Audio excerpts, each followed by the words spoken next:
ዓለም አቀፍ የወባ ቀን በሀገር አቀፍ ደረጃ ከሚያዝያ 16 እስከ 18 በጅማ ዩኒቨርሲቲ ይከበራል። ዕለቱን አስመልክቶ በጅማ ዩኒቨርሲቲ የምርምር ውጤቶች የሚቀርቡበት ጉባኤ እንደሚደረግ ጤና ሚኒስቴር ዛሬ በሰጠው መግለጫ አስታውቋል።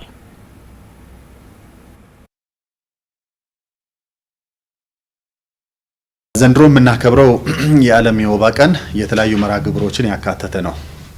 ከኦሮሚያ ክልል ጋር በመተባበር በጅማ ከተማ ላይ ለ3-4 ቀን በርከት ያሉ ስራዎች የሚሰሩ ይሆናል። የመጀመሪያ 2 ቀናት ከሚከተሉ 3 ቀናት በኋላ የሚካሄደው ሳይንሳዊ ጉባኤ ነው። ለ2 ቀን ከጅማ ዩኒቨርሲቲ ጋር በመሆን ወባ ላይ የተሰሩ በርካታ ምርምሮች አሉ።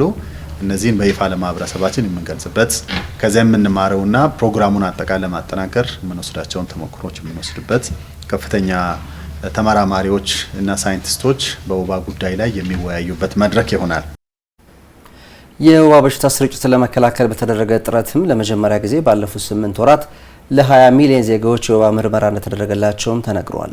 ምርመራው ከተደረገላቸው መሀል 8.2 ሚሊዮን የሚሆኑ በሽታው በደማቸው መገኘቱን ሚኒስቴሩ ዛሬ በሰጠው መግለጫ ይፋ አድርጓል። 222 ወረዳዎች ከፍተኛ የወባ ጫና ያለባቸውን ለይተን በሁሉም ክልሎች ውስጥ ሰፊ ስራዎችን ሰርተናል። በእነዚህ 222 ወረዳዎች የዛሬ 8 ወር አካባቢ ጫናው ከ76% በላይ የሚሆን እነዚህ ወረዳዎች ላይ ነበር። የነዚህ ወረዳዎች ጫና በአሁኑ ሰዓት ላይ ሲታይ በእጅጉ በመቀነስ ወደ 40% ዝቅ ብሏል። ስለዚህ ወደ 60% የሚሆን እንዲቀንስ ተደርጓል ማለት ነው። በእርግጥ ይሄንን ስንል ሌሎች ወረዳዎችም ትኩረት የሚሹ አሉ።